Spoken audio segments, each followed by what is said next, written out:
জন্মদিনের শাড়িতে ছেলে আমাকে বউ বানাতে চায়। আমি হতবাক হয়ে গেলাম যখন সে বলল, মা, এই শাড়ি তোমাকে রাজকন্যার মতো মানিয়েছে। আমি তোমাকে এভাবেই দেখতে চাই সারা জীবন, আমার বউ হিসেবে। আমাকে বিয়ে করবে? দোকান থেকে শাড়ি কিনেছিল ছেলে আমার জন্মদিনে। লাল রঙের চওড়া পাড়। আমি বহুদিন থেকে এই ধরনের শাড়ি চেয়েছিলাম। সে মনে রেখেছিল আর আমাকে সারপ্রাইজ দিয়েছিল। সকালেই উপহার পেয়ে খুব খুশি হয়েছিলাম। বিকেলে পরে দেখাতে বলল। ছেলে বসেছিল বিছানায়। আমি শাড়ি পরে ঘরে এলাম। আয়নার সামনে দাঁড়িয়ে নিজেকে দেখলাম। ছেলে বলল, ঘুরে দাঁড়াও মা। সামনে পেছনে দেখি গু। আমি ঘুরে দাঁড়ালাম। ছেলে চোখ ভরে দেখল, তারপর এই কথাগুলো বলল। আয়নায় নিজের প্রতিবিম্ব দেখে আমি থমকে গেলাম। আমার সারা শরীর শিহরিত হয়ে উঠল। যে ছেলেকে জন্ম দিয়েছি সে আমাকে বিয়ের প্রস্তাব দিচ্ছে। ঠিক। কি বলছো তুমি? আমি ধমক দিলাম। এসব কুৎসিত চিন্তা কোথা থেকে এলো? এটা কুৎসিত নয় মা, ছেলে আমার দিকে এগিয়ে এলো। এটা ভালোবাসা। আমি তোমাকে প্রেম করি গি। এই গল্পটি সম্পূর্ণ শুনলে আপনাদের পানি অটোমেটিক বের হয়ে যাবে, সো যত দ্রুত সম্ভব হাতের কাছে টিস্যু নিয়ে বসে পড়ো। বিছানার চাদর যেন নষ্ট না হয় সেটা সম্পূর্ণ খেয়াল রাখার অনুরোধ জানিয়ে গল্পটি এখন শুরু করব। তার আগে সর্বশেষ অনুরোধ, দয়া করে এমন পানি বের করার গল্প নিয়মিত শুনতে আমাদের চ্যানেলটি সকলেই সাবস্ক্রাইব করুন। ধন্যবাদ। হ্যালো বন্ধুরা, আমার নাম মালতী সেন। আমার বয়স ৪২ বছর। আমার স্বামীর নাম সুমিত সেন, বয়স ৪৫ বছর। আমাদের ২ সন্তান, অভিজিৎ আর অনিন্দিতা। অভিজিৎ ১৯ বছর বয়সী, কলেজে পড়ে। অনিন্দিতা ১২ বছর বয়সী, স্কুলে যায়। আমার কাহিনীর শুরুটা আপনারা শুনলেন। সেই ভয়ঙ্কর মুহূর্তের কথা মনে করলে আজও আমার সারা শরীর কাঁপতে থাকে। কিন্তু সবই একটা ভুল বোঝাবুঝির জন্য হয়েছিল। সেদিন আমার ৪০তম জন্মদিন। অভিজিৎ তার সঞ্চিত টাকা দিয়ে আমার জন্য একটা লাল শাড়ি কিনেছিল। আমি সেটা পরে যখন ঘরে ঢুকলাম তখন সে এমন মন্তব্য করল যা শুনে আমি স্তম্ভিত হয়ে গেলাম। কিন্তু পরে যা জানতে পারলাম তাতে আমার সন্দেহ হল যে এর পেছনে অন্য কিছু আছে। আমি অভিজিৎকে কারণ জিজ্ঞেস করতেই সে কাঁদতে শুরু করল। সে জানালো তার বন্ধুরা তাকে একটা ক্রুর চ্যালেঞ্জ দিয়েছিল। সেটা হলো আমাকে এই কথাগুলো বলা আর আমার প্রতিক্রিয়া ভিডিও করে তাদের দেখানো। আমি রেগে আগুন হয়ে গেলাম। কিন্তু রাগের চেয়ে বেশি অনুভব করলাম উদ্বেগ। আমার ছেলে কেমন বন্ধুদের সাথে মেলামেশা করে? এসব কোন ধরনের চ্যালেঞ্জ? তাদের উদ্দেশ্য কি? সেদিন রাতে আমি সুমিতকে সব বললাম। সেও হতবাক। পরদিন আমরা ঠিক করলাম অভিজিৎকে নিয়ে বিস্তারিত কথা বলবো। সকালে অভিজিৎ কলেজে চলে গেল। সে দুপুরে ফিরবে বলে গেল। কিন্তু দুপুর গড়িয়ে বিকেল হল, বিকেল গড়িয়ে সন্ধ্যা। অভিজিৎ ফিরল না। আমরা তার বন্ধুদের ফোন করলাম। কেউ বলল সে কলেজে যায়নি, কেউ বলল দুপুরে দেখেছিল, কেউ বলল জানে না। আমার মনে ভয় ঢুকে গেল। রাত ১০টায় আমরা থানায় গেলাম। পুলিশ একটা জিডি করল, কিন্তু খুব একটা গুরুত্ব দিল না। ২১ বছরের ছেলে, হয়তো বন্ধুদের সাথে কোথাও ঘুরতে গেছে, তারা বলল। আমার ছেলে ১৯ বছরের, আমি জোর দিয়ে বললাম। আর সে এমন কাজ করবে না গি। পরের দিন সকালে আমাদের ফোনে একটা মেসেজ এলো, আপনার ছেলে আমাদের কাছে আছে। ওকে জীবিত দেখতে চাইলে একটা কাজ করতে হবে। আমরা অবাক হয়ে গেলাম। কে আমাদের ছেলেকে অপহরণ করতে পারে? আমরা সাধারণ মধ্যবিত্ত পরিবার। সুমিতের একটা ছোট ব্যবসা আছে, আমি একটা স্কুলে শিক্ষিকা। আমাদের এমন কোনো শত্রু নেই। তাহলে কে এবং কেন? মেসেজে একটা ভিডিও লিংক ছিল। আমরা খুললাম। ভিডিওতে অভিজিৎকে দেখা গেল। সে একটা চেয়ারে বসে আছে, তার চোখে কালো কাপড় বাঁধা। পাশে দুজন মুখোশ পরা লোক দাঁড়িয়ে আছে। মা, বাবা, অভিজিৎ কাপা গলায় বলল।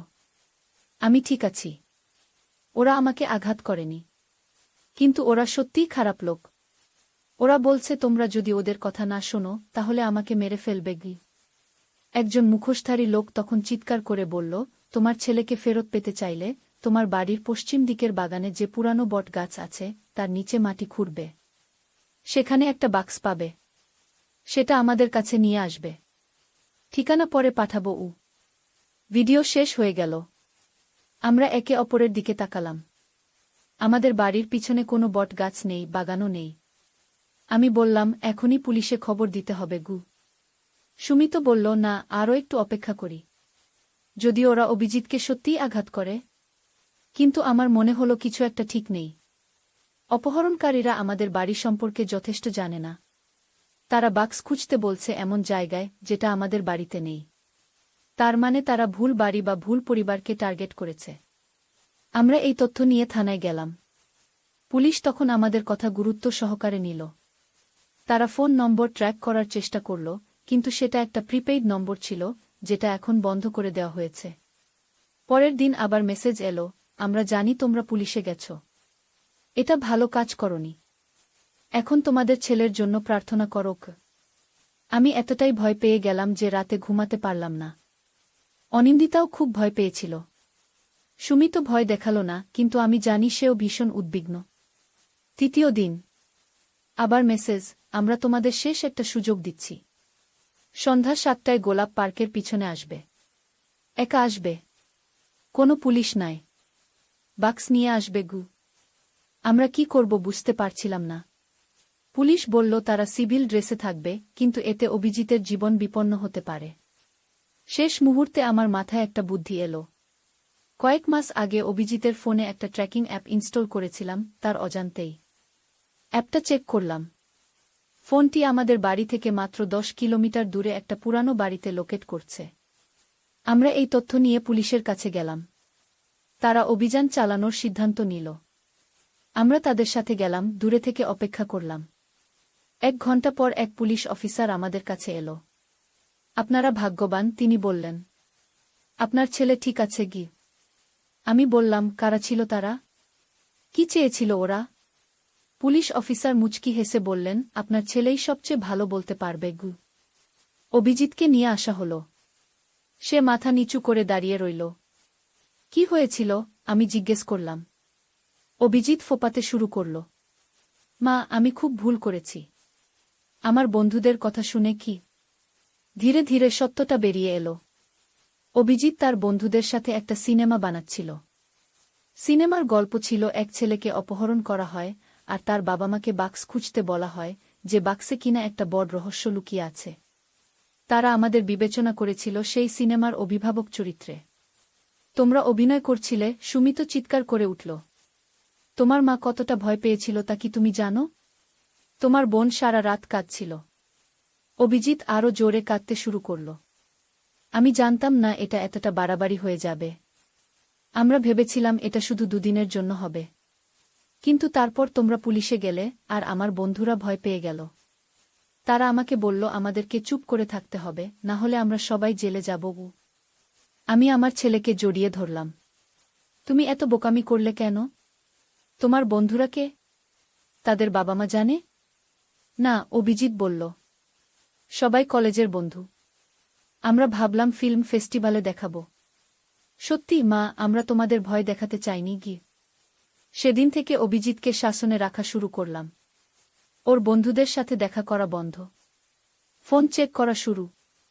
পাসওয়ার্ড জানতে চাওয়া। তারপর একদিন অভিজিৎ আমাকে বলে, মা, তুমি আমাকে বিশ্বাস করো না? আমি বললাম, তোমার জন্য ভয় পাই। কিন্তু আমি তো বাচ্চা নই। আমি 19 বছরের গু। সেদিন সন্ধ্যায় আমি আর সুমিত গভীর আলোচনা করলাম। সুমিত বলল, দেখো, ছেলে বড় হয়েছে। ওর জীবনে ওকে কিছু ভুল করতে দাও। এভাবে শাসন করে রাখলে সে আমাদের থেকে দূরে সরে যাবে গু। আমি বললাম, কিন্তু ও তো আমাদের জন্য কত ভয়ঙ্কর পরিস্থিতি তৈরি করেছিল। হ্যাঁ, আর তার জন্য শাস্তিও পেয়েছে। কিন্তু এখন সময় এসেছে ওকে বিশ্বাস করার গু। পরের দিন আমরা অভিজিৎকে ডেকে বললাম যে আমরা ওকে আবার বিশ্বাস করতে শুরু করব। কিন্তু তখনই আমাদের জীবনে আরেকটা রহস্য দেখা দিল। আমরা খবর পেলাম শহরের অন্য প্রান্তে একটি পরিবারে একই রকম ঘটনা ঘটেছে। একই ধরনের মেসেজ, একই ধরনের বাক্স খোঁজার কথা। কিন্তু সেটা অভিজিতের বন্ধুদের কাজ ছিল না। পুলিশ আবার আমাদের বাড়িতে এলো। তারা জানতে চাইল আমরা কোনো বাক্স সম্পর্কে জানি কিনা। আমরা বললাম না। পরের দিন আবার আরেকটি পরিবারে একই ঘটনা। এবং তারপর আরেকটি। সবাই মধ্যবিত্ত পরিবার, সবার টিনের ছেলে আছে, সবাইকে বাক্স খুঁজতে বলা হয়েছে। একদিন রাতে আমি গভীর ঘুমে ছিলাম, হঠাৎ চিৎকার শুনে জেগে উঠলাম। নিচের ঘর থেকে। অনিন্দিতা চিৎকার করছিল। আমি ছুটে গেলাম। সুমিত। ঘরে ঢুকে দেখি অনিন্দিতা কাঁপছে। দেখালো খিড়কির দরজার দিকে। সেখানে একজন লোক দাঁড়িয়ে আছে, কালো পোশাক পরা। সুমিত চিৎকার করে উঠল, কে? কে ওখানে? লোকটি কোনো জবাব দিল না। সে শুধু দাঁড়িয়ে রইল। আমি তখন টর্চ নিয়ে এলাম। আলো ফেললাম। কেউ নেই। অনিন্দিতা বলল, সে এখানে ছিল, আমি দেখেছি। আমি তাকে জড়িয়ে ধরে বললাম, কোনো চিন্তা নেই, ঠিক আছে গিউ। পরের দিন সকালে যখন আমরা সবাই বাইরে যাচ্ছিলাম, তখন দেখলাম আমাদের বাড়ির সামনে একটা ছোট বাক্স রাখা আছে। কাঠের বাক্স, উপরে একটা চাবি দিয়ে খোলা যায়। সবাই ভয় পেয়ে গেলাম। এটা কি সেই বাক্স? সুমিত খুলতে যাচ্ছিল। আমি তাকে বাধা দিলাম। না, পুলিশকে ডাকো। পুলিশ এলো। বাক্সটি পরীক্ষা করল। কোনো বিস্ফোরক নেই। তারা খুলল। ভেতরে একটা পুরানো কাগজ। কাগজটাতে একটা বার্তা লেখা, তোমরা আমার বাক্স পাওনি। এবার আমি তোমাদের খুঁজে বের করব। পুলিশ বলল তারা বাক্সটি পরীক্ষাগারে নিয়ে আঙুলের ছাপ খুঁজবে। আমরা ভীষণ ভয় পেয়ে গেলাম। রাতে নিজেদের ঘরে আর নিরাপদ বোধ করলাম না। সুমিত নতুন তালা লাগালো, সিকিউরিটি ক্যামেরা লাগালো। এর কয়েকদিন পর একদিন আমি স্কুল থেকে ফিরছিলাম বাসে। ভীষণ ভিড়। সেই ভিড়ের মধ্যে আমার পাশে দাঁড়ানো একজন ভদ্রলোক ফিসফিস করে বললেন, বাক্সটা তোমার বাবার কাছে ছিল, এখন তোমার কাছে গিয়ে। আমি ভয়ে চমকে উঠলাম। তার দিকে তাকাতেই ভদ্রলোক ভিড়ের মধ্যে মিলিয়ে গেলেন। বাড়ি ফিরে আমি সুমিতকে বললাম। সে ভীষণ চিন্তিত হয়ে পড়ল। তোমার বাবার কাছে কোনো বাক্স ছিল? সে জিজ্ঞেস করল। আমার বাবা মারা গেছেন 5 বছর আগে। আমার মা এখন আমার ছোট বোনের সাথে থাকেন অন্য শহরে। আমি বললাম, জানি না। বাবা কখনো কোনো বাক্সের কথা বলেননি গি। তবে তুমি কি জানো তোমার বাবার কাছে এমন কিছু আছে যেটা এখন তোমার কাছে? আমি ভাবতে লাগলাম। বাবার মৃত্যুর পর আমি তার কিছু জিনিস পেয়েছিলাম। কিছু বই, একটা ঘড়ি, কিছু চিঠি। কিন্তু কোনো রহস্যময় বাক্স নয়। সুমিত বলল, এবার আমাদের পুলিশকে সব বলতে হবে গি। আমরা আবার থানায় গেলাম। অফিসারকে সব বললাম। তিনি আমাদের কথা শুনে বললেন,